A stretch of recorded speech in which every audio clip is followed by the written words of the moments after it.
Assalamualaikum warahmatullahi wabarakatuh. Kembali lagi dengan saya Muhammad Hussein Haikal. Pada kesempatan kali ini, kita akan belajar tentang laporan. Sebelumnya, ada sebuah pertanyaan. Apa itu laporan? Laporan adalah bentuk penyampaian informasi yang berisi fakta mengenai suatu hal, dapat berupa berita, pengetahuan, atau hasil kegiatan, baik secara lisan maupun tulisan sesuai dengan sistematika yang berlaku. Jadi, intinya laporan itu merupakan informasi yang sifatnya faktual atau sesuatu yang benar-benar ada atau benar-benar terjadi. Selanjutnya, jenis-jenis laporan. Selanjutnya, jenis-jenis laporan dibagi menjadi beberapa kategori. Kategori yang pertama adalah jenis laporan berdasarkan waktu. Kategori ini ada dua jenis laporan. Yang pertama adalah laporan berkala. Dapat diartikan laporan yang dibuat secara periodik atau rutin dalam jangka waktu tertentu. Biasanya laporan harian, mingguan, bulanan, atau tahunan. Yang kedua adalah laporan insidental, yaitu laporan yang dibuat apabila diperlukan atau mengikuti insiden atau peristiwa yang terjadi. Kemudian, kategori yang kedua adalah jenis laporan berdasarkan bentuk. Pada kategori ini ada 3 jenis. Yang pertama adalah laporan berbentuk surat. Adalah laporan yang dibuat secara tertulis dalam bentuk surat. Kemudian yang kedua adalah laporan berbentuk naskah. Laporan ini laporan yang disampaikan dalam bentuk naskah, baik naskah pendek maupun naskah panjang. Yang ketiga adalah laporan berbentuk memo. Adalah laporan yang ditulis menggunakan memo. Pada laporan memo ini biasanya umumnya isi laporan tersebut sangat pendek sekali. Selanjutnya, kategori berikutnya jenis laporan berdasarkan penyampaian. Pada kategori ini ada 3 jenis laporan. Yang pertama adalah laporan lisan, laporan yang disampaikan secara langsung. Kemudian laporan tertulis, laporan yang dibuat dalam bentuk tulisan atau rangkaian kalimat dan angka, bisa berupa data juga. Kemudian yang ketiga, laporan visual. Ada laporan yang disampaikan melalui penglihatan atau media lainnya, seperti dalam bentuk presentasi. Kategori berikutnya adalah jenis laporan berdasarkan sifat. Pada kategori ini ada 2 jenis laporan. Yang pertama bersifat biasa atau disebut laporan biasa. Adalah laporan yang isinya bersifat biasa saja dan tidak ada rahasia, sehingga jika laporan ini terbaca oleh orang lain tidak menimbulkan dampak negatif. Yang kedua adalah laporan penting. Laporan penting dapat diartikan laporan yang isinya bersifat penting dan rahasia, sehingga hanya orang tertentu saja yang boleh mengetahuinya. Kategori yang terakhir adalah jenis laporan berdasarkan isinya.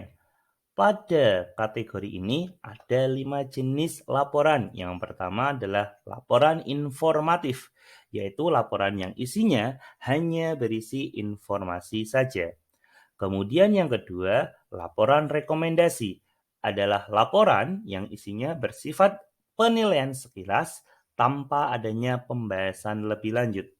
Yang ketiga adalah laporan analisis. Adalah laporan yang isinya berupa hasil analisis secara mendalam.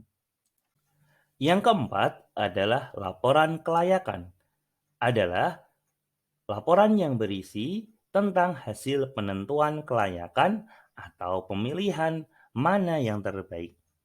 Kemudian yang terakhir, laporan pertanggungjawaban adalah laporan yang berisi pertanggungjawaban tugas seseorang atau kelompok kepada atasan yang memberi tugas tersebut. Selanjutnya, kita akan belajar sistematika laporan. Apa itu sistematika? Sistematika adalah bagian-bagian ya, bisa kalian ingat-ingat. Pada penjelasan sistematika laporan, ini berdasarkan bentuknya. Yang pertama yaitu laporan berbentuk populer. Nah, penjelasannya, bentuk ini lazim digunakan untuk menyatakan topik yang akrab, menyenangkan, dan disukai karena gayanya yang menarik dan bahasanya yang mudah dipahami. Pada bentuk ini ada 3 sistematika. Yang pertama adalah pendahuluan, yang kedua adalah inti atau isi, dan yang ketiga adalah penutup. Berikut penjelasan sistematika dari laporan berbentuk populer. Yang pertama adalah pendahuluan. Pada bagian ini berisi atau menguraikan hal yang dapat menarik perhatian pembaca dan memberikan acuan terhadap permasalahan yang dibahas. Misalnya, menunjukkan hal-hal kontroversial atau belum tuntas dalam pembahasan permasalahan terkait dalam artikel-artikel atau naskah lain yang telah dipublikasikan. Kemudian, yang kedua, bagian inti atau isi. Pada bagian ini sangat bervariasi, berisi kupasan, analisis, argumentasi, komparasi, keputusan, dan pendirian atau sikap penulis mengenai masalah yang dibicarakan. Pada bagian isi ini jangan terlalu panjang dan menjadi sifat enumeratif seperti halnya diktat atau laporan lainnya.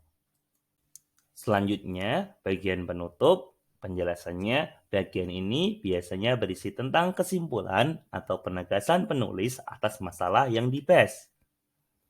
Pada bagian sebelumnya, dan atau menampilkan segala yang telah dibahas terdahulu secara ringkas.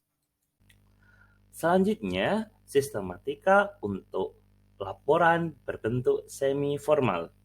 Bentuk ini lazim digunakan dalam laporan buku, wawancara, diskusi, laporan kunjungan, dan secara garis besar, sistematika untuk bentuk laporan semi-formal adalah yang pertama ada halaman judul, yang kedua kata pengantar, yang ketiga daftar isi, yang keempat pendahuluan, yang kelima pembahasan, yang keenam simpulan, dan yang ketujuh daftar pustaka. Berikutnya, sistematika laporan bentuk formal. Laporan bentuk ini disusun dengan memenuhi unsur-unsur kelengkapan akademis secara lengkap, yakni meliputi hal-hal sebagai berikut. Pada bentuk formal, sistematikanya ini jauh lebih lengkap daripada bentuk-bentuk sebelumnya. Nah, bisa dilihat dari sistematikanya yang sangat banyak sekali. Yang pertama ada judul, kemudian halaman pengesahan, kata pengantar, abstrak, daftar isi, bab pendahuluan, bab telaah kepustakaan atau kerangka teoritis. Kemudian ada bab metode penelitian, bab pembahasan hasil penelitian, bab kesimpulan dan rekomendasi, daftar pustaka, lampiran-lampiran, dan yang terakhir riwayat hidup penulis. Demikian penjelasan dari materi laporan. Terima kasih. Wassalamualaikum warahmatullahi wabarakatuh.